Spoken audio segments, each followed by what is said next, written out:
22대 국회의원 총선에서 범야권이 큰 격차로 여당을 압도했습니다. 민주당은 과반을 훌쩍 넘는 의석을 확보했고 국민의힘은 110석 미만으로 참패했습니다.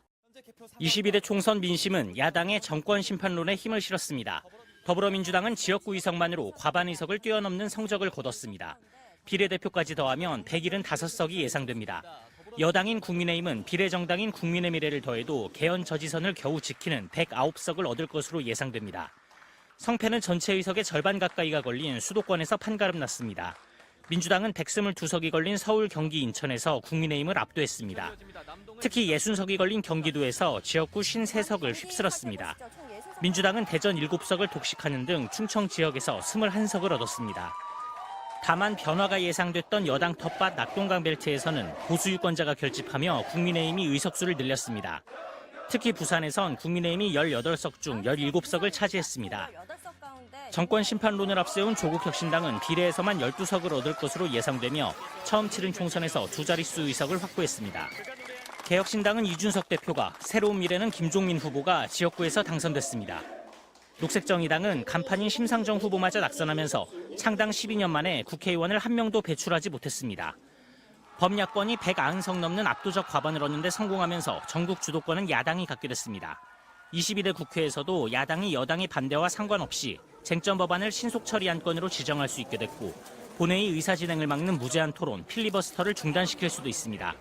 이번 총선 투표율은 67%로 32년 만에 최고치를 기록했습니다. 망가진 대한민국 수리 프로젝트 수리남! 안녕하세요. 대한민국 수리센터 센터장 문희정입니다. 안녕하세요. 여러분의 시장도사 전진환입니다. 반갑습니다.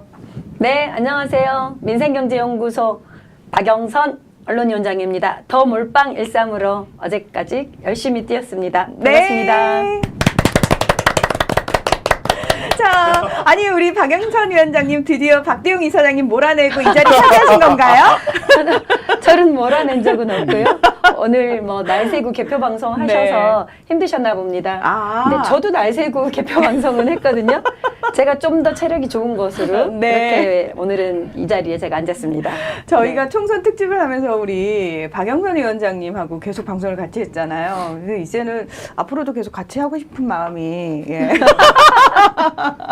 그냥 자연스럽게 우리 멤버인 것처럼 진짜 고생 많이 하셨어요.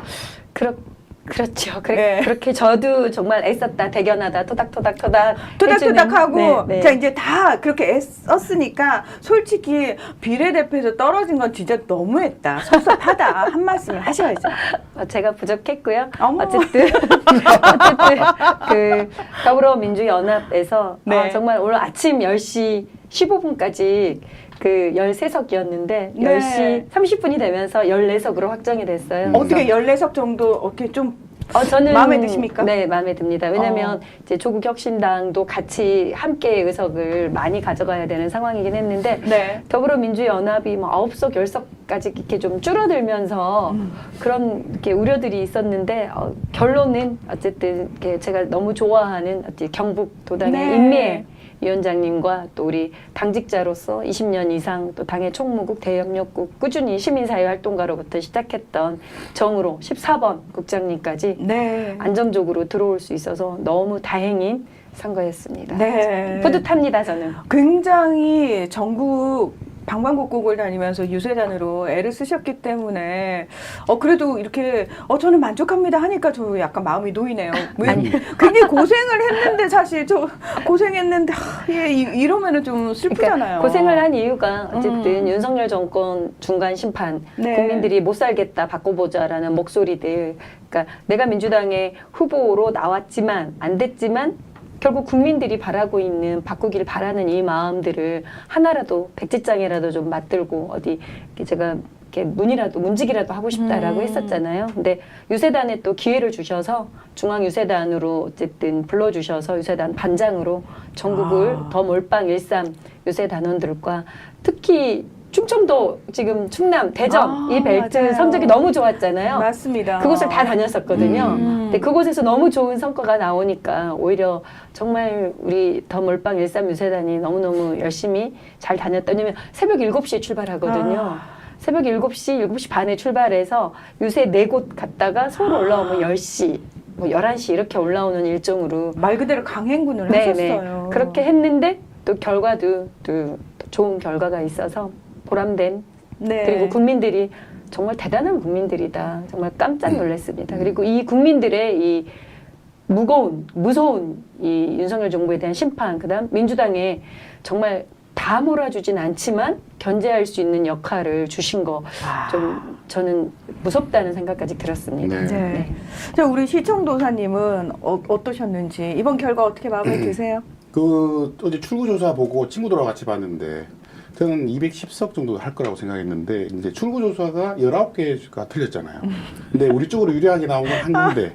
예, 저쪽으로 넘어간 게 18군데. 네. 예, 그래서 조금 우울하긴 했는데 네. 하지만 여러분들 이게 우울할 일이 아니죠.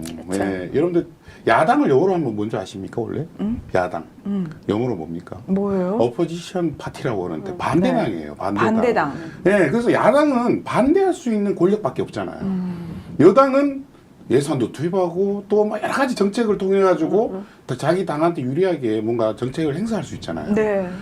전 세계에서 아마 야당이 이렇게 192석을 가져갔다. 이런 사례가 있는지. 예, 저번에 이제 문재인 정부 때하고 똑같다. 이렇게 자꾸 이제 폄하하시는 분들이 있는데 문재인 대통령 때는 여당이었잖아요. 그렇죠. 네, 여당이 이렇게 압승하는 경우는 많지만 야당이 이렇게 3분의 2가 가깝게 되게 이렇게 압승하는 경우는 진짜 그 사례를 찾아보기가 힘들다. 저는 그렇게 생각합니다. 지금 출구조사 결과 말씀을 하셨는데 네. 안 그래도 사실은 그 출구조사가 발표됐을 때 많은 분들이 환호성을 지르면서 실제로 그렇게 되기를 간절히 바랐던 분들이 많아요. 그리고 거기서 우리 쪽으로 유리하게 결정이 안 난 부분과 관련해서 이거 약간 찝찝하고요. 개표 과정이 제대로 된 거 맞나요? 라고 의구심을 이렇게 표하시는 분들이 굉장히 좀 많으시더라고요. 자, 이것과 관련해서 아예 그냥 오늘 확실하게 얘기를 좀 해드려야 될 것 같은데, 우리 박영선 위원장님이 사실 직접 그 현장에도 있었던 경험이 있고 하니까 솔직하게 좀 단호하게 말씀을 해주시죠. 어떤 경우에는 사실은 선거 매뉴얼, 선거 과정, 프로세스에 대한 선거 참관인들의 네. 숙지, 그다음 준비, 그리고 이 팀플레이가 부족한 사례들도 있고요. 실제로. 그리고 이거를 체육관이면 체육관 밖에 모니터하는 이렇게 방청객들이 보면서 이제 SNS로 막 올리시는 경우들이 있거든요. 네. 근데 이제 선거 관계자들과 합의해서 결정된 게 아닌 그냥 이거 좀 의심스러워요라고 SNS에 올린 것들이 이제 재가공되는 거죠. 리트윗되고. 그래서 우리가 이제 역대 대한민국의 선거 과정이 뭐 3.15 부정선거부터 이제 역사적으로 선관위는 정부 여당이다라는 마음이 있는 거예요. 사실은 네. 중립적이고 객관적인 제3의 기구다. 정부 기구이긴 하지만 우리가 예를 들면 감사원, 선관위, 우리 뭐 권익위원회, 방통위원회 이런 곳은 독립된 역할을 하라라는 위원회 조직인데 중앙선거관리위원회도 사실은 독립 조직입니다. 그래서 좀 믿을 수 있는 신뢰가 가야 되는데 이제 신뢰가 안 가다 보니까 그렇죠. 이런 음모론과 그리고 의심될 만한 그리고 실질적으로 이제 과거 우리 대한민국 역사에서도 우리 지난번에도 뭐 경찰 댓글, 국정원 댓글 참여해서 유죄가 된 사람들이 있는데 이제 관권 선거 그리고 뭐 부정 선거 그리고 뭐 예를 들면 돈 선거, 뭐 차떼기 선거 뭐 이런 것들 그다음 국정원의 조직적인 대선 개입, 여론 조작 사건 이런 것들이 이제 뭐 5년에 한 번씩 점점 시류를 변화하며 국민 여론을 조작하는 모습까지 변화된 역사가 있기 때문에 일단은 국민들이 선관위를 신뢰하지 않는다는 그렇죠. 거. 불신이 원인인 거. 그게 이제 가장 큰 불신의 근거이고 거기에 이제 작은 단초라도 빌미가 되면 안 되는데 완벽해야 되는데 사실은 너무 많은 선거 투표구가 있어요. 예를 들면 저희가 투표장만 6,000개 뭐가 넘고 그리고 투표 장소마다 사람이 또 결정하는 형태거든요. 그래서 이 투표장은 이렇게 결정했는데 왜 이 투표장은 이렇게 합니까? 라는 것들이 좀 서로 요즘은 또 SNS로 워낙 소통이 빨라지다 보니까 실시간으로 바로바로. 그러다 보니 이쪽은 결정했는데 왜 이쪽은 이렇습니까? 라고 하면서 이제 불신을 낳게 되는 거고 또 어느 경우는 최근에 이제 그 영상이 있었죠. 이제 새벽에 갑자기 공인된 투표함을 열고 관내 부재자 선거 투표가 이제 사전 투표 용지가 한꺼번에 넣었다. 네. 이게 이제 부정선거 아니냐, 새벽에. 근데 이제 투표함이 보관된 곳은 지금은 CCTV로 24시간 찍고 있거든요. 그리고 생중계가 되고 볼 수 있고, 있습니다. 네. 볼 수 있게 하고 있고. 네. 그게 그동안에 불신이 만든 이제 감시의 영역으로 시민사회의 요구와 국회의 요구로 선관위도 완벽한 제도는 없거든요. 점점 개선되는 거죠. 이제 불신의 벽을 하나씩 없애는 과정인 건데요. 이제 그거에 대해서 이렇게 SNS상 부정선거 현장을 잡았다라고 했었는데 그거는 사실은 이제 저도 이렇게 은평이었거든요. 바로 확인 전화를 했어요. 했더니 오해를 살 여지는 있어 보였지만 실은 그 관내 그 사전선거 했던 우체국을 통해 왔던 것들이 실제로 이제 함께 참관하고 민주당 추천, 그다음 국민의힘 추천, 그다음 3당이 있을 경우 제3당 추천까지 함께하고 선관위의 공무원까지 함께 넣는 그리고 함께 봉인하는 과정은 거쳤다라고 하고 그게 뭐 특별히 아주 이상한 상황은 그렇죠. 아니었다면서요. 그러니까 예. 전국의 모든 투표장에서 사전투표한 투표용지들은 그렇게 들어가고 함께 봉인하고 함께 사인하는 그리고 근거를 남기고 그리고 CCTV가 있는 데서 네. 했던 거여서 근데 이제 워낙 우리가 불신의 깊이가 있기 때문에 그런 것들까지도 그냥 정상적인 절차도 좀 오해가 있었던 거고 근데 또 이게 바로 잡습니다라는 하는 내용은 안 알려져요. 아. 그러다 보니 2012년 대선 때도 사실은 SNS, 트위터 때문에 트위터로 엄청나게 많은 정보들이 오갔는데 문재인 대통령이 도저히 박근혜한테 진 게 납득할 수가 없죠. 그렇죠. 믿어지지가 않는 거죠. 그럼 네. 이거 부정선거 아닌가라는 것들 때문에 또 엄청나게 많은 이렇게 부정선거의 증거들이라고 SNS에 올라오는 것들이 많았었는데 하나하나 확인해 보면 투표 참관인 확인을 거쳤고 그리고 이제 뭔가 뭘 바닥에 뭘 주워갖고 가져갔어요. 뭘 어쨌어 이런 것들 다 확인을 해보면 이제 참관인과 배석한 사람들 속에서의 이제 뭐 교육되지 않았거나 훈련되지 않았거나 근데 이게 투표의 당락에는 전혀 영향이 없는 내용들도 좀 많았고 근데 이제 국민들이 더 많은 참여와 관심으로 이렇게 감시 비판하고 있다라고 저는 보여지고요. 다만 이제 잘못된 정보들은 바로바로 좀 함께 바로잡고 네. 스스로가 또 파악해보고 확인해보는 이런 것들이 좀 필요할 것 같습니다. 네. 근데 실제로 이제 개표 과정에서는 불법이 거의 저는 없다고 생각하고요. 이제 군사정부 이후로는. 아, 근데 군사정부 이번에도 이제 이후로는? 불법이 좀 드러난 건 뭐냐면 네. 인천 이제 강화군 같은 데서 이제 실어나르기.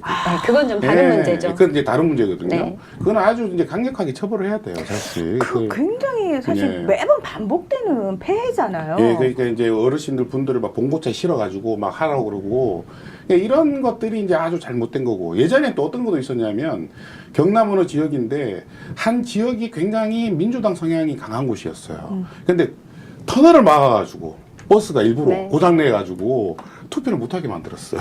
예, 그런 적도 있었습니다. 이제 그건 사실은 사전 공작을 한 아주 불법적인 행위인 거고요. 또 저는 이제 중앙선관위를 국회 보좌관 하면서 이제 그 피감기관으로 살펴봤던 것 중에는 말씀하신 실어나르기와 비슷한 부정선거 형태는 뭐냐면 거소투표, 그러니까 장애인 시설, 노인 복지 요양 시설 이런 곳에는 이제 뭐 50명, 100명 정도가 함께 단체로 있는 곳은 거기서 투표소를 신청해서 현장에 투표소를 만들어서 거기서 투표할 수 있게 하거나 그리고 장애인 복지시설 같은 경우는 장애인들을 이제 단체로 태우고 가서 왜냐면 버스도 있고 차도 있으니까 그래서 투표를 단체로 하게 하는데 이제 사실은 성인 장애인들은 원장님이 모든 주도권을 갖고 있잖아요. 주도적으로 생사여타를 결정짓고 있기 때문에 저기 이제 부정선거 현장을 다 증언 육성 녹취를 받았었죠. 장애인 시설에 있는 시설 장애인들은 원장님이 1번 찍으라고 했어요. 이런 것들 다 녹취해서 이제 부정선거로 신고하고 조사받게 하고 했는데 또 조사 과정에 들어가면 다 무혐의가 돼요. 왜냐면 입증이 이제 시켰다고는 하나 이 장애인들이 입증이 안 되는 거죠, 사후에. 그리고 그 번호로 내가 찍었는지가 그 표를 다시 찾을 수가 없으니까. 그래서 장애인 복지시설에서 이렇게 우리가 선거 때는 이제 그 기관마다 이렇게 후보자들이 장애인 복지시설하고 더 가깝게 지내잖아요. 네. 그게 이제 집단의 표를 갖고 있기 때문에. 그래서 그런 곳들은 한층 더 좀 공정하고 중립적인 역할들이 주어지는 거죠.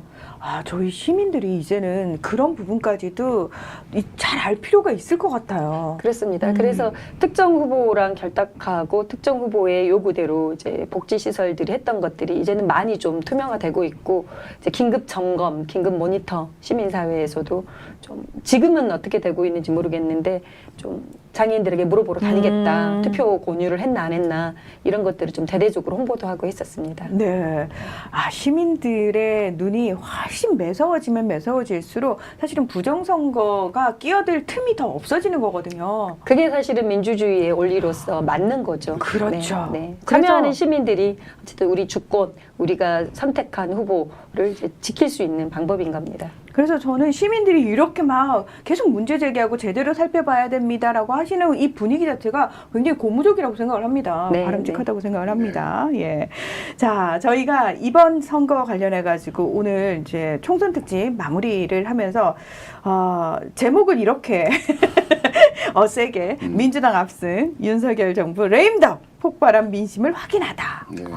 제목 우리 시청도사님께서 지으셨나요? 그렇죠. 명백한 레임덕이죠. 오늘 당장 지금 총리 사표 내고 대통령 비서실장 사표 내고 한동훈 비대위원장 사표 냈잖아요. 이게 이제 민심은 무섭거든요. 예. 그리고 각 수석들 다 지금 사표 냈잖아요. 제가 볼 때 장관들 다 사표 내야 돼요. 그렇게 특히 제일 먼저 사표 내야 될 사람이 이상민 장관이에요. 이렇게 민심을 이렇게 최악으로 몰고 간 게 이상민 장관이 가장 큰 역할을 했거든요.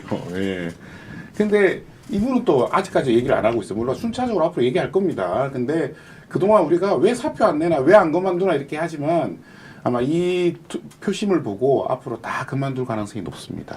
예. 그 이제 정부의 장관들은 정무직이거든요. 이렇게 공무원으로 직업 평생 몇 년을 5년을 대통령 임기랑 같이 가는 게 아니라 정무직인데, 이상민 장관은 사실은 이태원 참사 관련 건으로 탄핵을 됐거든요. 탄핵이 된 장관까지도 윤석열 대통령이 함께 지금까지 있었던 거고, 그다음 국무총리 네. 또한 사실은 거의 식물 국무총리, 그다음 물가와 민생과 그다음 외교안보, 국방 모든 문제에 있어서의 국무총리의 책임도 엄청 컸음에도 불구하고 국무총리의 존재감 또한 없었고, 국무회의, 대통령의 독주와 그리고 불통들을 막아내는 것만이 아니라 대안으로서의 좀 이렇게 보완을 해주는 그런 역할도 못한 국무총리였고, 이 정부의 행정부 장관 그 누구 하나, 이종섭 장관, 국방부 장관으로서 수사회합에 오히려 당사자였고 해서 이 정부 2년에 대한 실질적인 준엄한 국민의 심판이기 때문에 전 청와대 비서관, 수석, 그다음 행정관 뿐만이 아니라 이 부처의 국무위원 전원이 사실은 사퇴를 해야 되는 상황이고, 또 한동훈 비대위원장은 지금 우리 그 강서 보궐선거 이후에 총선을 비상대책위의 기구에서 총선을 잘 치르라라는 비대위였지만 총선에 실패했기 때문에 바로 사표를 내는 게 정당한 합리적인 수순인 거죠. 그러니까 선거를 안 치러보시니까 이분이 정책으로 자꾸 얘기하고 야당에 공격하는 걸 막아내야 되는데, 이분이 오히려 야당을 공격하고 계짜 붙이고 난장을 부렸단 말이에요. 얘 선거에 성자도 모르는 사람이 와가지고 비대위원장 하고 있으니까 사람들이 그걸 보면서 얼마나 한심했겠어요, 사실. 아까 말씀하셨죠. 야당은 반대하는 당인데 그 반대 당을 갖고 자기들은 정책으로 승부를 내야 되는데. 그렇죠. 네, 그걸 자기들이 야당을 하고 있는 거야. 누가 야당인지도 모르겠어요, 지금. 한동훈이 또 비대위원장으로서 사실은 보여줬던 몇 가지 장면들이 무조건 야당에 대한 딴지 걸기, 그리고 꼬리 잡기, 그리고 말도 안 되는 MBC 기후 관련한 미세먼지 이런 거 트집 잡기. 예. 그리고 보여줬던 거는 후보들을 홍보해주고 후보들을 띄우고 정말 훌륭한 후보다라고 가야 되는데 후보가 아니라 자기 셀카 찍고 있고 후보들 어깨로 누르고 자기 껑충껑충 뛰어서 자기가 두드러지는, 그래서 본인 대권 행보에 이 그 선거를 활용하고 있는 거 아닌가, 전국을 돌아다니며 그랬는데 국민들은 처참하게 지금 한동훈에 대한 심판도 준엄하게 해준 거죠. 네. 그래서 이번에 이제 죽다 살아남은 이제 여당 의원들 있잖아요. 대부분 이제 출구조사에서 틀려서 되신 분들 있죠. 18명. 아, 예. 진짜 기사 회생하신 분들. 예, 그분들이 있잖아요. 여당 네. 안에서 아마 야당이 될 거예요. 예, 가만히 있지 않을 거예요. 저희는 예. 가만히 있지 않았으면 좋겠다라는. 아니, 가만히 있으시면 안 되죠. 예. 그 꼴을 당했는데. 아니, 가만히 있을 수가 없어요. 아, 예, 그러니까요. 그러니까 이게 둘 다 살아났기 때문에 이거 진짜 이러다가는 이제 당 전체가 다 나락으로 가겠구나. 그렇게 생각해서 저는 언제든지 8명이 돌아설 수 있다. 예, 그래서 아, 왜 굳이 콕 찍어서 8명인가요? 아, 이게 200석이 되면 거부권 네. 행사를 해도 다시 이제 재의결이 되니까 네. 그런 사태가 벌어지면 이제 대통령 끝난 거죠, 완전히. 제가 이제 거부권 행사했는데 갑자기 의결이 돼. 우리 당이 그래도 108이 있는데 그런 일이 날까봐 앞으로 재의결도 못 할 겁니다, 아마. 예, 점점 무서워할 거예요. 예. 이게 이제 외신에서도 한국 총선이 지금 야당이 압승했다고 레임덕 위기가 왔다는데 위기가 아니에요. 이미 레임덕이 왔어요, 지금. 와가지고 앞으로 아마 볼만할 겁니다. 이제 막 그 여당 의원들의 입이 막 거칠어질 거예요. 예. 그러면서 이게 윤석열 대통령의 주위에 있었던 사람들 몰아내기 위해서 지금 엄청난 피바람이 불 겁니다. 예. 여당 입장에서도 지금 22대 국회가 결코 이제 만만치가 않은 게 제1야당의 대표 이재명, 그다음에 제2야당의 대표 조국, 제3야당의 대표가 이준석. 예. 아우, 예. 사실은 지금 윤석열 대통령이 사실은 당정에도 개입을 했잖아요. 네. 당대표 선거 과정에 사실은 이제 이준석 날리고 대선 승리의 가장 큰 주역이었던 이준석을 이제 날렸었고 안철수, 나경원, 뭐 김기현 다 그분들 날렸는데 다 살아 네, 돌아오셨어요. 다 살아 돌아왔죠. 탄압받은 사람들은 다 살아났어요. 네, 탄압받은 사람들은. 다 돌아왔고 또 네. 이준석은 제3당으로서 또 지금 뭐 임기를 끝까지 갈 필요가 있겠냐라는 오늘 오후에 해단식의 기자회견에서도 그런 일성을 지금 뭐 밝히고 있는 상황입니다. 그렇다면 이제 한동훈 비대위의 운명은 이후로 또 보수 정당의 운명은 그야말로 보수당은 이제 각자 도생 해야 되지 않는가. 그다음 보수 진영의 재편이 필요한 거고 홍준표가 또 이 기회를 계속 노리고 있었잖아요. 네. 한동훈 비대위원장에 대해 미리부터 계속 경고를 하고 문제 제기를 했었거든요. 그렇죠. 그러니까 정통 보수로 보고 있지 않는 거예요. 한동훈과 윤석열에 대해서는.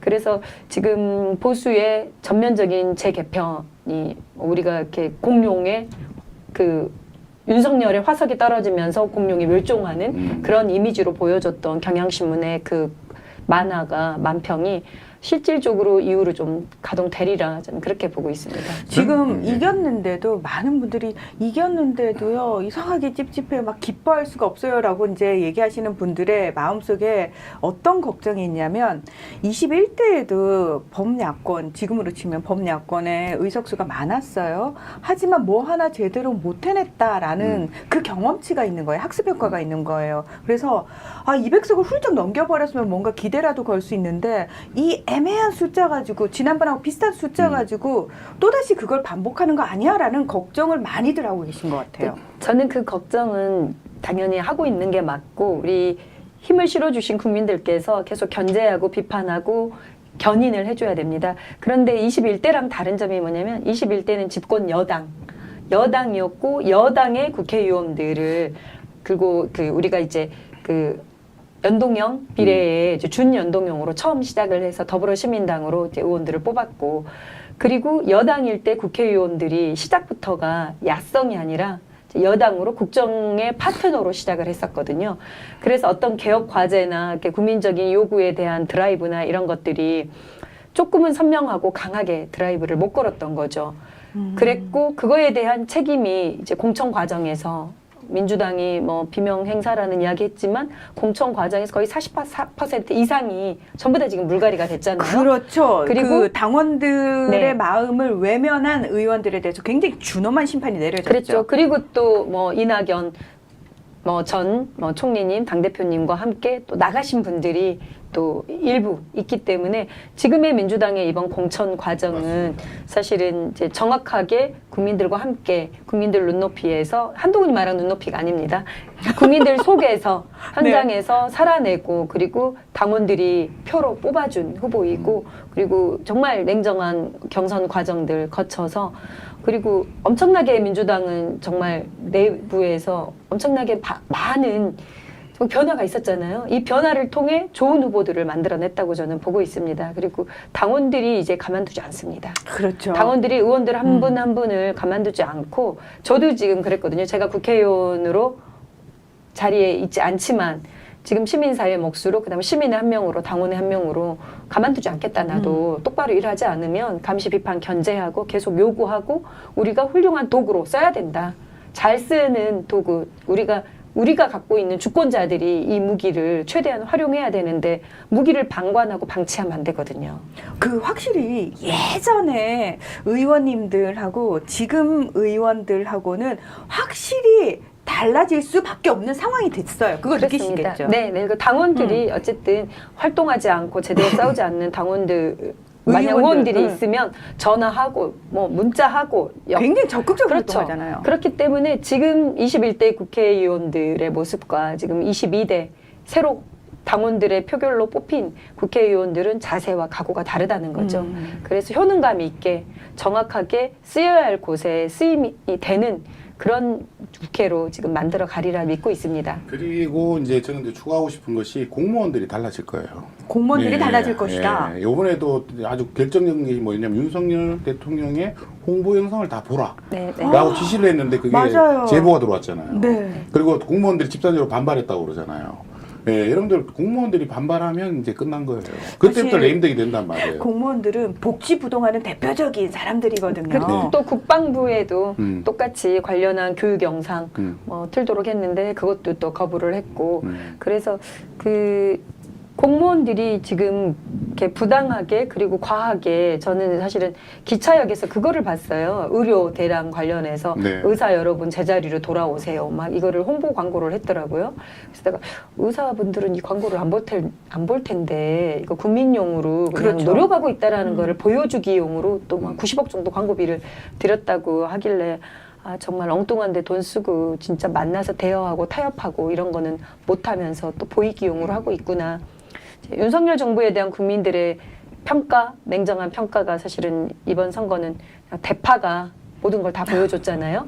대파로 그 상징되는 정말 불통과 현장의 민심과는 이반된 그리고 뭐 모든 것도 물가도 조작하려고 했던 그거의 실체를 국민들은 냉정하게 보고 계셨던 거죠. 그리고 이제 공무원들이 장 차관들 얘기를 안 들어요. 네, 왜냐하면 이게 심판이 딱 내려졌잖아요. 그리고 언제든지 우리 장관이 탄핵당할지 모르잖아요. 그렇죠. 네, 그리고 자기들도 위험해지거든요. 근데 공무원들은 이거 우리가 흔히 어공과 늘공이라고 네. 얘기를 하는데 어공은 어쩌다 공무원, 늘공은 늘 공무원. 공무원들, 늘공들은 자기 자리가 굉장히 중요한 사람들이고 맞습니다. 이게 직장이잖아요. 평생 직장이잖아요. 근데 어공은 말 그대로 정권이 바뀌면 왔다 가는 사람들이거든요. 그래서 이 어공과 늘공 사이의 긴장 관계가 늘 있는데 이제는 늘공들의 세상에 온 그렇죠. 거죠. 어공들이 국민들의 지지가 없으면 아무것도 아니잖아요. 그렇죠. 그럼 내가 왜 저 사람들 말을 들어야 돼? 그러면 우리가 위험해지는데 여러분 늘공들이 복지부동한다고 그러는데 절대 그렇지 않습니다. 국민들의 그 어떤 여론에 엄청 민감한 분들이에요. 그래가지고 심지어 저한테 어떤 제보가 들어왔었냐면 제가 정보공개 청구 전문가잖아요. 네.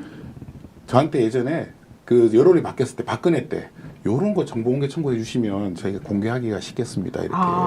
이렇게 제보가 들어와요. 아예. 네, 왜냐하면 자기가 봐도 이게 말이 안 되거든요. 네, 그래가지고 제가 밝힐 수 없는 여러 가지의 그때 공개가 많이 됐었어요. 잠깐만요. 그 지금 예. 자, 네, 혹시 뭐 이 방송을 보고 계시는 우리 공무원분들 계실지 안 계실지 모르겠지만 우리 전진한 시청도사님한테 여전히 그건 유효한 거죠. 그렇죠. 예. 여러분들 공익 제보라 옛날에는 그냥 막 문구를 폭로했는데 이게 너무 위험하잖아요. 그럼요. 그러니까 이게 합법적으로 공개하고 싶은 거예요. 그렇죠. 공무원 네. 입장에서는. 그래서 우리 옛날에 박영선 우리 네, 위원장님도 맞아요. 정보공개 청구해가지고 큰 아마 사건이 일어났었는데 장관을 낙마시켰죠. 네. 네, 이렇게 공무원들이 막 제보를 해줘요. 아우 우리 공무원 여러분 이 두 분께 잘 제보를 활용해 주시기 바랍니다. 네. 네. 그리고 야당이 지금 192석이잖아요. 네. 야당 방에 얼마나 많아요. 관련 이제 상임위마다 공무원들한테 전화가 막 온단 말이에요. 이제 전화를 하면 갑자기 태도가 바뀌어요. 그래서 막 달려와. 그리고 막 자료를 막 준단 말이에요. 막 이렇게.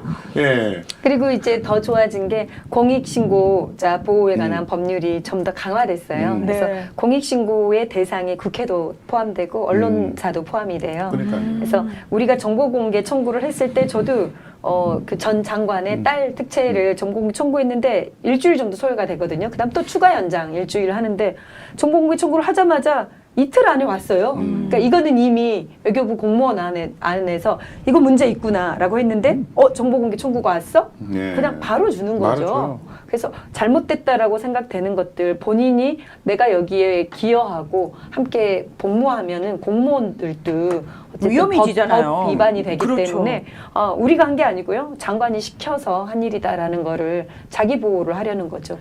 그래서 저는 이 일과 상관이 없습니다. 어쨌든 자기 책임이 아니라는 그렇죠. 거를 증명해야 네, 되니까. 그래서 사실은 레임덕, 데드덕이 되는 것 중에 무너지는 거는 이제 공무원들이 이 정부에서 부당하게 불법적으로 시켰던 것들이 하나둘 나올 가능성이 커진다. 맞아요. 집권 여당의 두려움은 사실은 우리가 이제 이종석 국방부 장관이 최수근 상병 관련한 수사 외압의 진실을 방해하는데 어쨌든 기여했던 것들 이런 것들이 박종훈 대령이라는 사람이 국가공무원 군인으로서 나는 원칙에 맞게 했다라고 공개한 게 어쨌든 항명죄가 됐잖아요. 네. 근데 이 과정들이 저는 또 조금 더 발생할 수 있으리라 봅니다. 훨씬 많은 것들이 튀어나올 수 있다. 그러면 저희가 지금까지 수리남 이 방송을 하면서 수없이 많이 진행했던 수리 프로젝트들 예, 달라질 거예요. 이제 예. 저희 지금 진전 안 되고 있는 것들 너무 많거든요. 그 예전에 문화관광부 블랙리스트 사건이 있었잖아요. 네. 검찰이 압수수색하러 들어갔대요. 그때 공무원들이 또 자료 정리를 얼마나 잘합니까? 그걸 파일로 만들어가지고 색깔별로 나눠가지고 그걸 수사관한테 이걸 전달했다고 이렇게 그래가지고 예. 문화관광부 직원들이 거의 처벌 안 받았어요. 네, 장관이 구속됐지. 네. 예. 그 장관이 또 돌아왔잖아요. 네. 근데 공무원들은요, 굉장히 자기 직장이기 때문에, 말씀하시는 평생 직장이기 때문에 자기가 다치는 걸 굉장히 무서워해요. 그래서 다 기록해놔요, 그거를. 기록해놓고 나중에 이게 딱 바뀌잖아요. 여야가 딱 바뀌면 딱 제출합니다, 그거를. 네. 왜냐면 공무원들은 이제 연금, 평생 공무원 퇴직 이후에 연금으로 이 공무원이 된 이유가 민간기업이나 공기업에 안 가는 이유가 이제 자녀들의 교육과 그다음 노후, 공무원 연금이 가장 중요한 좀 매력적인 요소잖아요. 그거를 위해 20년, 30년 일해왔는데 해임되거나 파면이 되면은 다 연금을 못 받는 날아갑니다. 거죠. 다 날아가기 때문에 본인이 살아온 또 공무원들은 사건 수임을 하면요. 일반인들은 3천만 원, 2천만 원으로 변호사 사건 수임하잖아요. 실제 공무원들은 1억부터 시작됩니다. 연금과 관련이 있기 때문에 공무원들의 법률 사건에 있어서는 훨씬 사건 수임료가 셉니다. 그렇군요. 네. 예. 그러면 이제 수리남도 점점 바빠지겠는데요? 저희가 해야 할 일도 좀 많아질 것 네, 좀 같은데요? 비극적인 얘기지만 네. 검찰들이 보통 이제 뭐 이재명 대표를 수사한다. 그럼 그 밑에 있었던 공무원들을 많이 수사하거든요. 네. 대부분 아까 말씀하신 대로 그 연금으로 협박을 해요. 네, 그래서 이렇게 돌아가시는 분들이 많아요. 왜냐하면 본인이 돌아가시면 유족연금이 남거든요. 근데 만약에 처벌받는다, 그럼 다 날아간단 말이에요, 사실. 네. 그래서 그만큼 공무원분들이 사실 공무원 월급이라는 게 얼마 안 되거든요, 사실. 자기 동료들의 다른 회사 다니는 사람들에 비하면. 그런 이제 조심조심 하는 분들이기 때문에 이게 또 윤석열 정부가 굉장히 불법적인 거나 또 굉장히 위험한 일을 많이 하고 있단 말이에요. 예, 여기에 관련돼 있는 공무원들이 앞으로 가만히 있지 않을 거다. 예, 저는 이준석이 3년을 버틸 수 있을까요? 3년 남았을까요? 이런 얘기하는 게 그냥 나온 얘기가 아니다, 사실. 앞으로 아마 우리가 재밌는 장면 많이 보게 될 겁니다. 예, 여러 가지로. 이 두 분은 뭔가 미래를 내다보는 느낌이어서 이렇게 신이 나셨구나.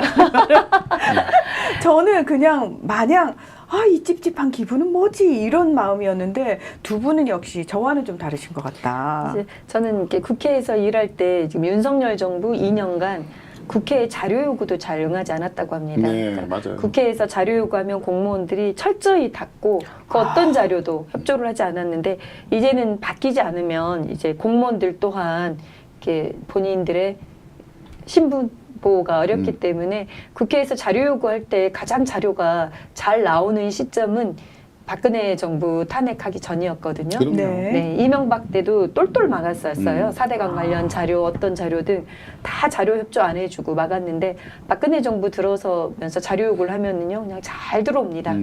잘 들어오고, 근데 그게 이제 정부가 강압적이고 폭력적인 독재 정부면은 정말 틀어막거든요. 그리고 지금 윤석열 정부 2년 내내 그 국회에서 자료 요구에 거의 응하지 않았다고 해요. 뭐 거의 우리 이태원 참사 관련 자료 요구도 제대로 안 주고, 그리고 우리 최수근 상병 관련한 뭐 모든 오송 참사 이런 사회적 참사나 문제점을 알아야 대책을 만들고 관련 입법을 하는 건데 모두를 다 틀어막았는데 이제 더 이상 틀어막기는 쉽지 않을 거다라고 싶습니다. 네. 게다가 이번 22대 의회는 소위 제대로 우리 시민들의 눈높이에서 민심을 대변해서 굉장히 열정적으로 일을 해주실 분들이 많이 들어갔어요. 그리고 제일 중요한 게 국회의장이잖아요. 네. 국회의장은 할 수 있는 게 되게 많거든요. 지금 너무 말씀 잘하셨어요. 그동안 의장이 우리 당 출신이었는데 우리 편 같지 않은 느낌이 너무 많았어요. 네. 이런 기분이 저만의 느낌이 아니고 많은 분들이 그게 엄청나게 불만이었단 말이에요. 근데 만약에 이번에 이제 추미애 의원이 육선이잖아요. 네. 예, 우리나라 최초의 여성 국회의장이 된다면 그 박지원 의원님 안 되시나요? 아, 예. 설마. 네. 예. 아니 추미애 의원이 아마 최고 다선일걸요 지금. 예, 박지원 네. 의원은 의외로 또 많은 선수가 없습니다. 예, 그래서 만약에 된다고 하면 추미애 의원의 성격상 그렇게 아마 중립을 지키지는 않을 것이다. 네. 그리고 상당히 밀어붙일 거다. 예, 그렇게 되면 국회가 완전히 달라지죠. 예, 여러분들 국회의장이 개원 안 하면 그 본회의 안 열면 열 수가 없어요. 아무것도 못 하는데. 이거 이제 막 열기 시작하는 거죠. 예, 그리고 특검법 이런 거 있잖아요. 예, 상정하면 바로 받아주는 거예요. 본회의 바로 상정하고 이러면. 예, 그래서 박정원 대령 특검, 그 다음에 이태원 참사, 예, 그 국정조사, 예, 이런 법률들 다 통과된단 말이에요. 앞으로는. 이러다 보면 이제 앞으로 엄청난 일이 벌어지는 거죠. 국회에 장이 서는 겁니다, 지금. 예. 지금 말씀하신 것들이 좀 속도감 있게 빨리 됐으면 좋겠다라는 생각이 듭니다. 네, 참고로 저는 또 예측되는 게 국민의힘이 그 108석이 그냥 여당이면서도 무책임하게 그냥 업무태만 아예 업무를 국회로 들어가는 것 자체가 아무것도 우리는 못하겠다라고 보이콧할 수도 있거든요. 네. 그러니까 우리가 이제 보이콧할 가능성도 두고 봐야 되거든요. 아. 그러니까 개원도 상임위원회 협상도 위원장 협상도 이제 국회라는 게 또 국회의 시계가 있는데 이제 우리가 지금 국가재정법에 국가재정 그 결산 세수가 마이너스 56조인 줄 알았더니 87조요. 87조의 지금 재정 적자를 냈는데 네. 이 재정 적자의 결과를 감사원에 내고 감사원에 간 자료는 국회로 오게 돼 있거든요. 네. 이제 심의를 22대 국회의원들이 이 결산을 도장을 찍어줘야 결산이 끝나고 내년도 예산을 만들 수 있거든요. 내년도 예산도 지금 이미 작업하고 있는데 그런데 이 과정들을 윤석열 정부는 너무 무책임하고 무도하고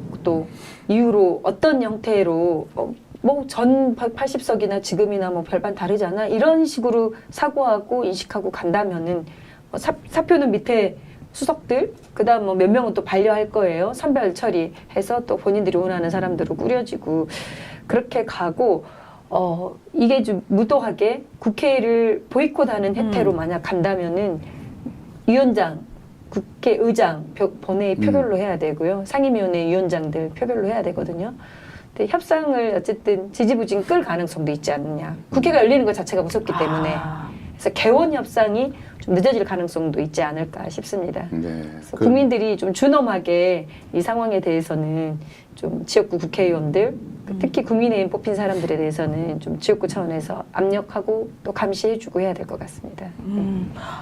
이게 사실 딱 이겨서 좋긴 한데 확실하게 우리가 뭔가를 할 수 있는 의석수가 아니다 보니까 지금 말씀하신 이런 부분들까지도 미리 염두에 두고 그랬을 때는 우리가 네, 어떤 식으로 네. 해야 될지에 대한 시뮬레이션을 대응책까지. 좀 예. 가지고 준비를 해야 될 것 같습니다. 이란, 이안, 사만에서 이렇게 국민의 뜻으로 받아들고 순수하게 들어오는지 그다음 한동훈 이후에 비대위원장이 또 어떤 체계가 될지 한동훈 이후 비대위원장으로 혹시 뭐 생각나는 분 있으십니까? 전 나경원이 될 것 같아요. 나경원. 네, 네. 살아남았기 때문에 네. 그리고 거기가 이제 5선이기 때문에 아마 네. 그 나경원 의원이 되지 않을까 하는 생각 듭니다.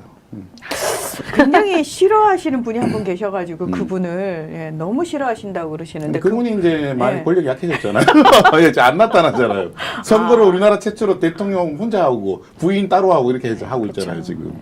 예. 참 특이한 경우를 우리가 이번 선거 과정에서 많이 봤습니다. 네. 아니 여러분 제가 박지원 의원이 의장을 하셔야 된다고 말씀을 드린 게 아니고요. 그 선수가 많은 의원들이 보통 의장을 하시니까 혹시 박지원 의원님 개인적으로 생각하고 계신 건 아닐까요? 라고 제가 말씀을 드린 겁니다. 여러분 오해 마시기 바랍니다. 무서워요.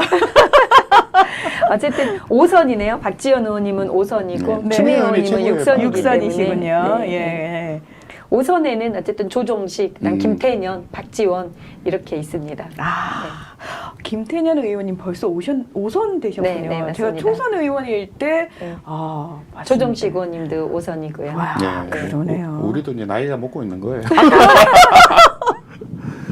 그러네요. 예. 제가 추미애 의원 처음 나왔을 때 김대중 정부 때 출마하셨거든요. 네. 그분이 우리 집 옆에 사셨어요. 대구에서. 예. 근데 대구에서 저런 훌륭한 분이 계시다니 막 제가 굉장히 좋아했던 기억이 납니다. 저 그분이 더 있네요. 정성호, 정동영 의원도 5선이네요. 5선이죠. 예. 그 추미애 의원이 최고 다선이에요 지금. 맞습니다. 예. 그리고 같은 다선이 있으면 더 연장자가 맞습니다. 관례적으로는 해왔습니다. 네. 네. 어쨌든 안심이 되네요. 예. 네. 자, 상황이 이렇다 보니까 저희가 사실 이번에는 국민의힘이라는 그 정당하고도 싸웠지만 언론하고도 싸웠어요. 그렇죠. 예. 일방적으로 기울어졌다는 표현도 싫습니다. 그냥 일방으로 한 편을 먹었잖아요. 끝까지 선거 전날까지 정말 우리 쪽 후보들에 대해서는 엄청나게 그 부정적인 그 보도들을 많이 쏟아냈었거든요. 저는 이번 이제 총선 승리의 가장 큰 공신 중에 한 명이 제 여론조사 꽃이라고 생각합니다. 이게 이제 갤럽이나 막 이런 곳에서 계속 좀 부정확한 그 여론조사를 발표할 때 여론조사 꽃에서 계속 우리에게 뭔가 이렇게 새로운 이렇게 해안을 줬단 말이에요. 네. 그 없었으면 아마 굉장히 불안해가지고 이렇게 선거 결과가 안 나왔을 수도 있습니다. 전통적으로 진보는요 신나야 나오거든요.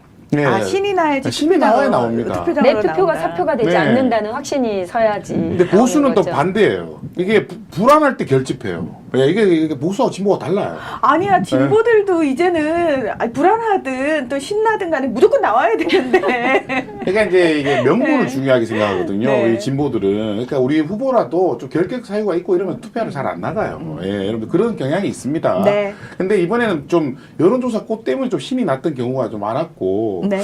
그래서 이번에 그 공중파 방송이나 MBC를 제외하고 또 신문들이 가장 영향력이 적었던 이번에 좀 총선이 아니었나. 영향력이 적었다. 네, 적었습니다.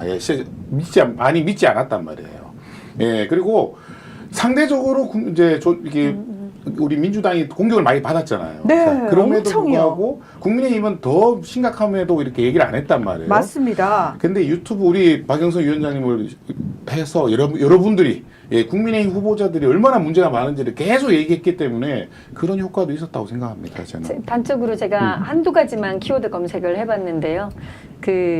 지난 한 달간 박덕흠 후보에 대한 문제성 있는 기사를 나온 키워드는 전 언론 매체 56개 언론 매체를 들여다보니 323건이었습니다. 그런데 양문석 2,342건 그리고 김준혁 1,800건 그리고 장진영 여기도 사실은 지금 공지역에 어쨌든 부동산 관련해서 거의 99% 대출로 샀는데 이 대출의 문제 어떤 경로로 어떻게 했는지 이것 또한 이복현이 같은 잣대로 한다면 들여다봐야 되는 거 아닙니까?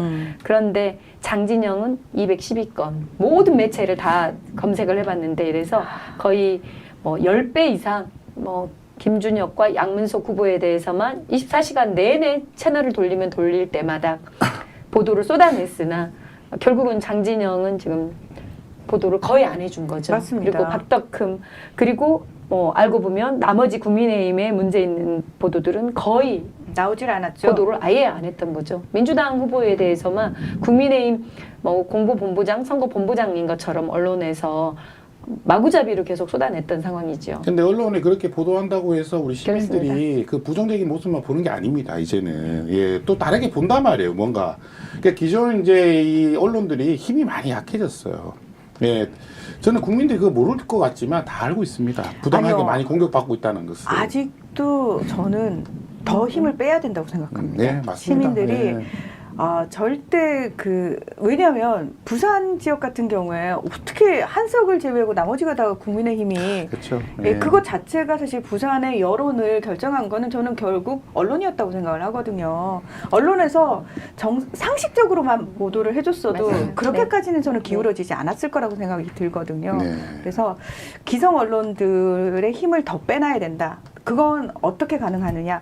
시민 언론을 키우시면 되는 거예요. 저희 시민 언론 쪽으로 여러분이 힘을 모아주시면 시민 언론이 어떤 것입니까? 시민들의 후원으로만 운영되는 곳이잖아요. 그렇기 때문에 저희들은 오로지 진실의 편 그리고 시민의 편이기 때문에 여러분이 시민 언론 쪽으로 힘을 조금 더 많이 실어 주십사 부탁의 말씀드리면서 동시에 저희 시민방송 RTV 정기 후원 회원으로 좀 가입 많이 해주시고요. 그리고 아직도 저희 RTV 유튜브 채널 구독 안 누르신 분들 구독, 좋아요, 알림 설정 해주시면 감사하겠습니다. 예. 그 얘기 좀 해봤으면 좋겠어요.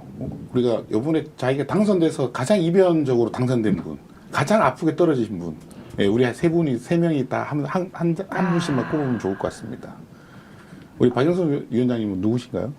저는 어쨌든 울산의 김태선 후보. 예. 뭐 54표 54. 이겼다가 예. 그러니까 저는 개표 상황을 계속 보고 있었거든요. 네, 568표 차이로 이겼습니다. 결론은 568표였는데 네.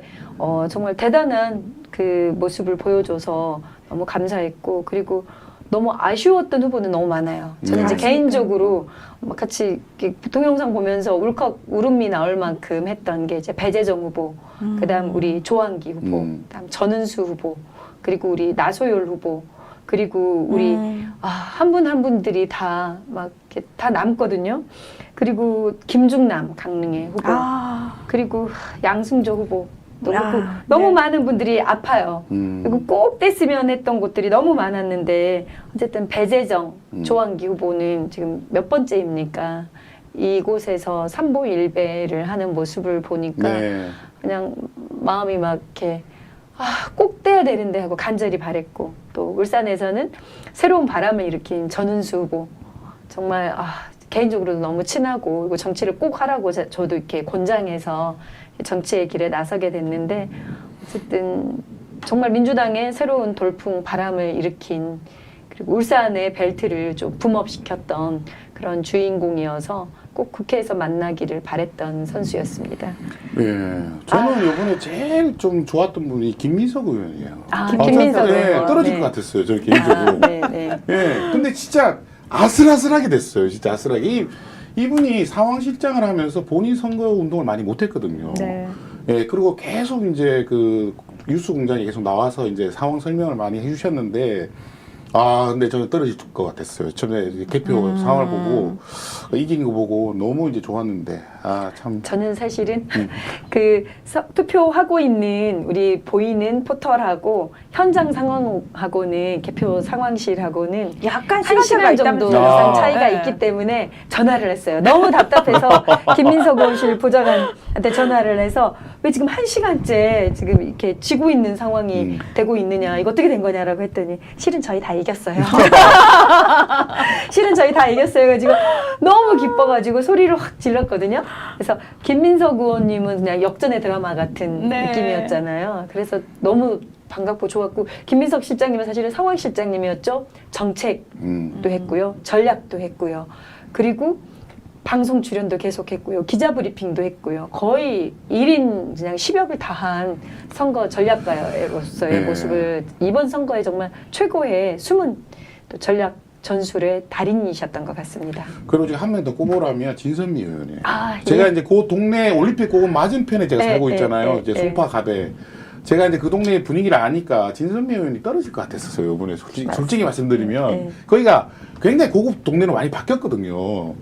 그런데 또 이분은 정말 선거의 여왕이 아닌가 싶을 정도로 이번 3선이죠 여기만. 지금 되면 4선이 되는 겁니다. 그러니까 한 번은 비례였고요. 비례였기 때문에 3선인데 이 동네가 한 번 연속으로 이렇게 3선 되기가 사실 거의 불가능한 동네인데 대단한 것 같아요. 이 지역은 이제 제가 진선미 의원이랑 같이 국회에서 보좌관을 했기 때문에 너무 잘하는데요. 명성교회라는 그랬죠. 신도 21만 명의 명성교회라는 곳이 있고요. 그리고 윤석열 대통령이 연합예배, 부활절 연합예배를 그 선거 2주 전에 가서 했어요. 그다음 그 전주는 이명박 대통령이 또 갔단 말이에요. 그러니까 여기는 박근혜, 이명박, 윤석열 이런 보수의 대통령들이 가서 기도하는 그런 교회예요. 보수의 코어인 교회인데요. 진선미 의원이 이번에는 또 어려웠어요. 왜냐하면 지역구가 바뀌어서 민주당 표가 많이 나오는 길동을 이해식 의원님 지역구로 넘겨줬어요. 그래서 지역구가 이렇게 약간 조정되면서. 그러니까 고덕 1단지부터 9단지까지 전부 다 재개발, 재건축을 해서 다 12억, 15억, 18억 아파트로 전체가 도시가 바뀌었어요. 아파트 값이 올라가면 이상하게 성향이 보수적으로 변한다면서요. 아무래도 종부세를 내기 때문에 그렇습니다.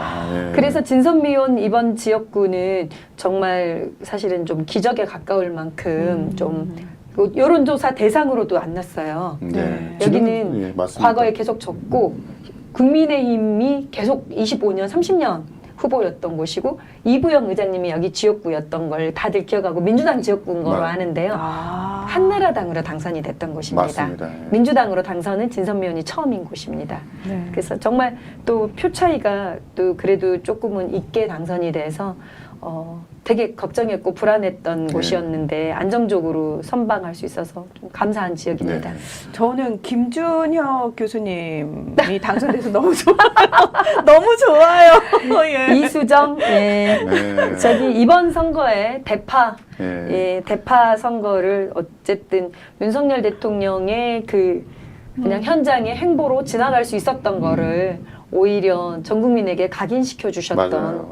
한 분이고요. 또 뭐 본인이 뭐 이성을 상실했다라고 사과까지 결국은 했는데 나중에 보니까 그 상실되신 분이 여러분이 계시더라고요. 네. 그래서 저는 또 안타까운 분이 양 경찰 두 분. 예. 네, 이 이지은. 마포 이 동네잖아요. 지금 제 네, 방송하는 네, 여기 네. 마포갑 이지은 후보. 예. 우리 또 나경원 예, 후보님, 유삼영 후보. 제가 이렇게 진짜 여론조사를 몇 번을 봤는지 몰라요. 근데 역시 나경원 후보는 세다. 그 생각이 좀 들고.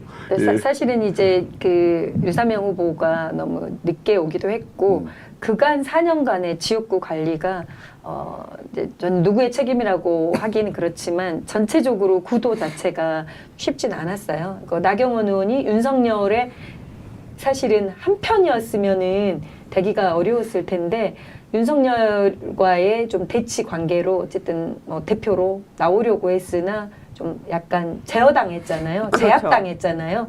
제압당한 느낌이 있는 후보여서 아까 말했던 우리 이제 뭐 안철수, 나경원, 김기현, 이준석이 다 살아난 거잖아요. 그러니까 지역민들은 윤석열과 결이 좀 다른 걸로 봐준 거예요. 그다음 지역을 현장을 나경원 후보는 정말 열심히 다녔는데 이제 그전 민주당에 우리가 어쨌든 뭐 20%로 돼서 당에서 공천을 탈락시킨 맞습니다. 그분은 지역구 관리를 너무 좀 서울 수도권 중에서는 안 한 곳이에요. 방치된 지역구가 돼서 이거에 대한 유삼영 후보의 개인의 자질과 역량은 정말 훌륭했지요. 그리고 선거도 혼신을 다해 맞습니다. 선거 운동을 했고 자원봉사자, 그다음 당원들 모두가 나서서 이재명 대표도 8번을 갔던 선거구였는데 참 안타까운 뼈 아파요. 지역입니다. 예. 네, 네.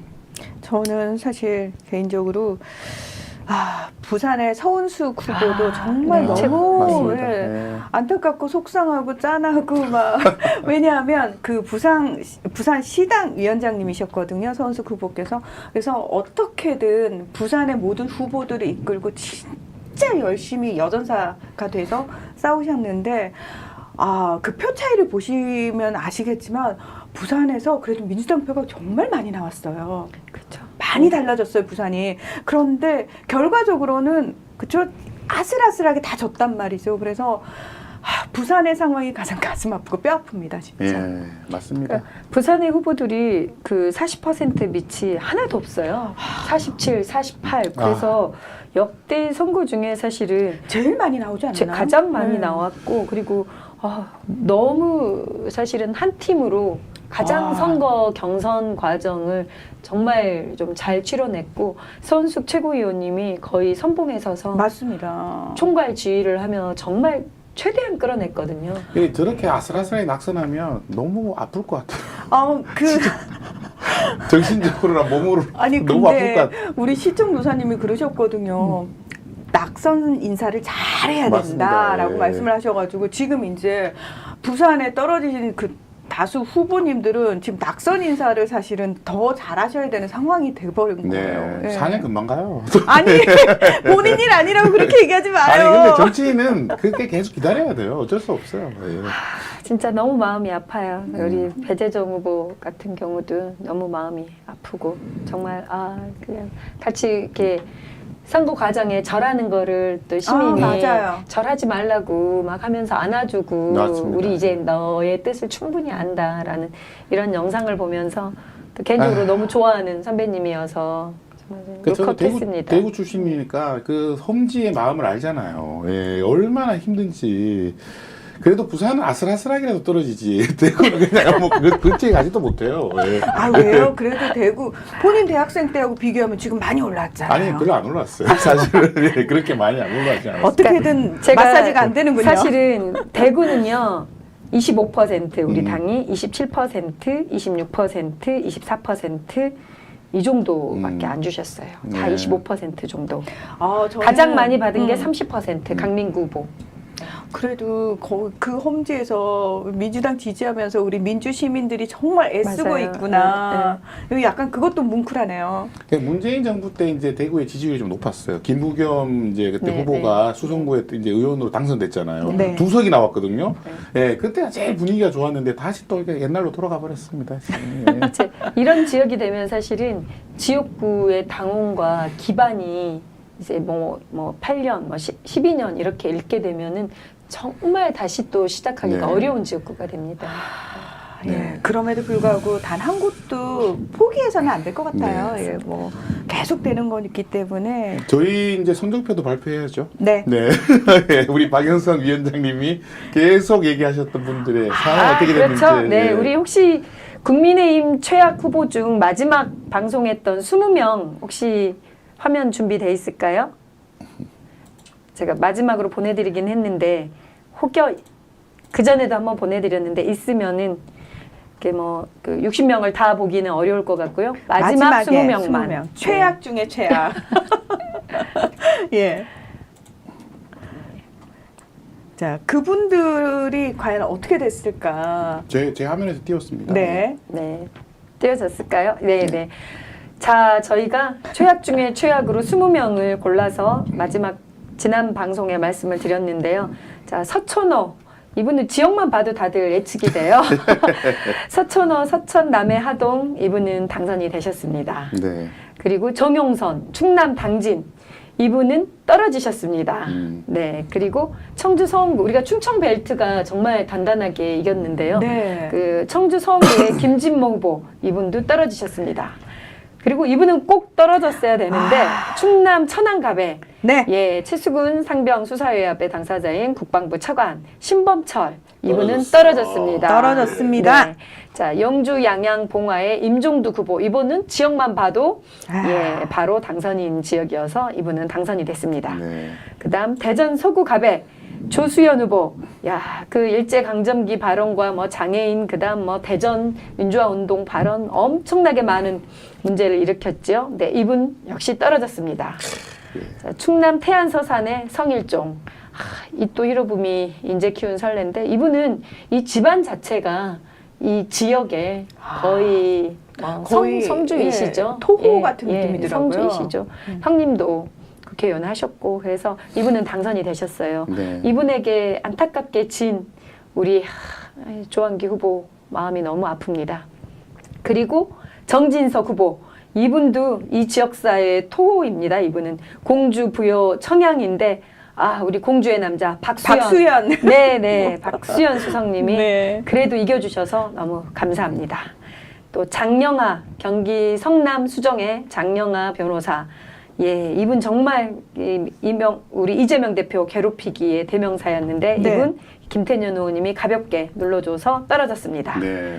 자, 또 우리 바이든 날리면 아, 정말 다시는 국회에서 보고 싶지 않았던 분인데 배 아픕니다. 예, 성남 분당을에 김은혜 우리 김병욱 의원을 누르고 당선이 됐습니다. 네. 야, 역시 이렇게 인지도가 맞습니다. 이렇게 깡패인 것 같아요. 그리고 어쨌든 김은혜 당선이 됐고요. 자, 동작을에 나경원 후보 우리 류삼영 후보를 누르고 당선이 됐고요. 네.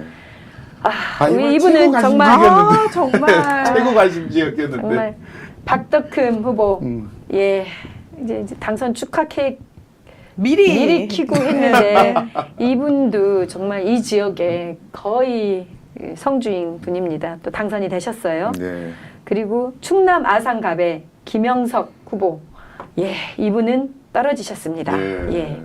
또 강릉은 여기도 아, 너무 대단하시네요. 어렵습니다. 우리 김중남 후보 정말 열심히 했는데 예 정말 그 해직 공무원 노조 위원장도 하셨던 분이 어쨌든 권성동 후보한테 떨어지셨습니다. 저 영천 청도도 너무 어려운 곳이죠. 지역 민주당이 자체가. 예 네, 여기는 이만희 후보 당선이 대구보다 더 힘든 데입니다. 됐습니다. 그리고 원희룡 네. 예 여기는 뭐 우리 이재명 대표한테 뭐. 네. 근데 생각보다 많은 표차로 졌어요. 네, 아, 가볍게. 생각보다는요. 네. 저는 사실 생각보다 원희룡이 너무 나왔다고 너무 생각하셨죠? 나왔다고, 예. 약간 기분 나빴죠? 기분 굉장히 나빴어요. 아, 저번 그 네. 21대랑 거의 똑같아요 표차가 네, 사실은. 네. 네. 그래서 원희룡 어쨌든 이분 뭔가 해보고 싶었는데 뭐 비대위원장 당대표 뭐 하고 싶었고 뭐 총리도 하고 싶었고 하는 것 같은데 이담 인사에 입각이 될까 한번 좀 지켜봐야 될 것 같습니다. 이천수 선수한테 위로의 말씀을 전합니다. 네, 이천수 선수 왜 이렇게 열심히 했는지 네. 이천이 앞에 있어서 그런가 봐요. 그러셨나? 네. 어쨌든 이게 원희룡 후보가 아니라 이천수 후보의 원희룡 후원회장이지 않았나?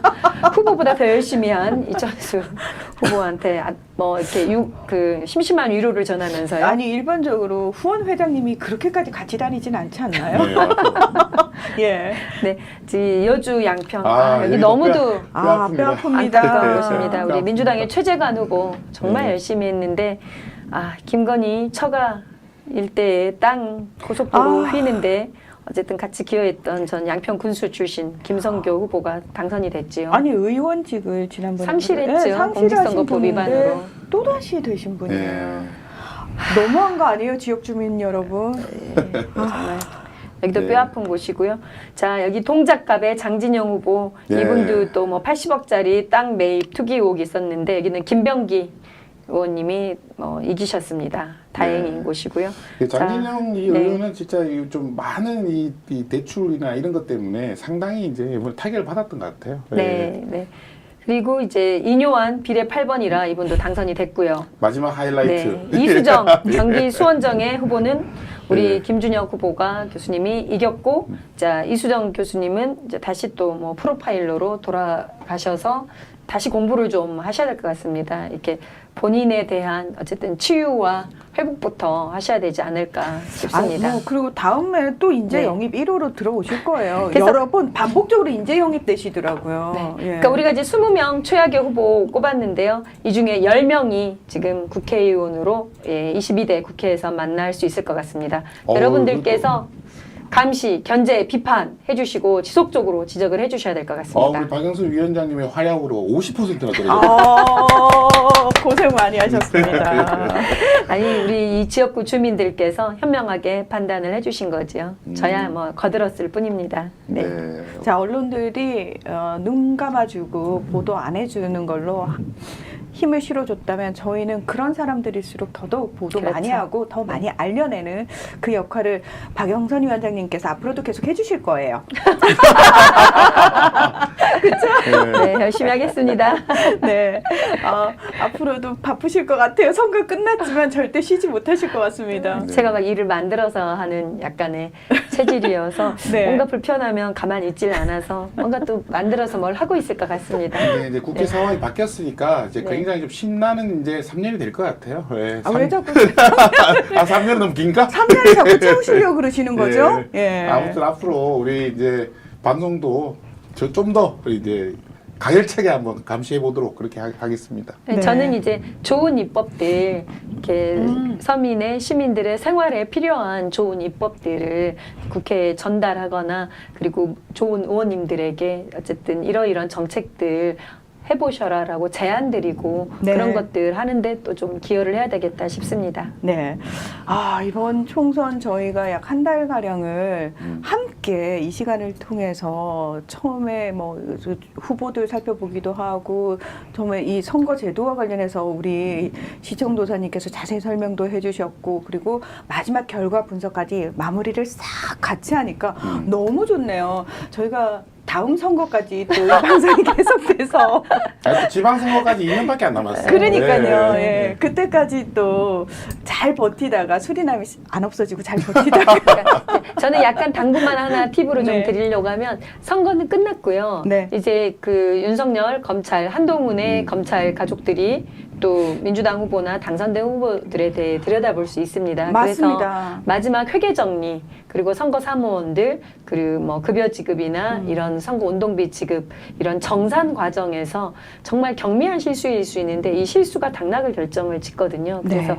마무리하시는 우리 민주당의 후보들 그리고 떨어지신 후보들도 행정적인 절차는 똑같습니다. 그 떨어진 비통한 마음으로 또 다 이렇게 회계 정리하고 사무실 정리해야 되거든요. 그래서 마무리까지 민주당의 좀 세련되고 멋진 모습들 보여주셔서 가급적 이렇게 뭐 검찰 쪽에서 들여다봐도 문제 없게끔 마무리까지 잘해주시기를 당부의 말씀드립니다. 아우 우리 위원장님 일 진짜 꼼꼼하게 잘하세요. 예, 정말 탐나는 인재입니다. 네. 예. 오랜만에 이렇게 기분 좋게 방송입니다. 오늘. 네, 그렇습니다. 예. 네. 자, 저희 수리남도 앞으로 할 일이 점점 많아질 것 같고요. 그 일을 우리 시민들과 함께 조금 더 신나게 할 수 있을 것 같아서 또 기대가 됩니다. 자, 오늘 방송 여러분 어떠셨습니까? 저희 방송 여러분께 좀 기분 좋은 시간이 되셨다면은 저희 시민 언론 후원으로 응답을 해주시면 정말 감사하겠습니다. 시민방송 RTV 유튜브 채널 저희 10만 채우는 거 목표거든요. 여러분 많이 도와주십시오. 저희는 다음 주 목요일 오후 5시에 다시 찾아뵙도록 하겠습니다. 함께해 주셔서 고맙습니다. 고맙습니다. 감사합니다.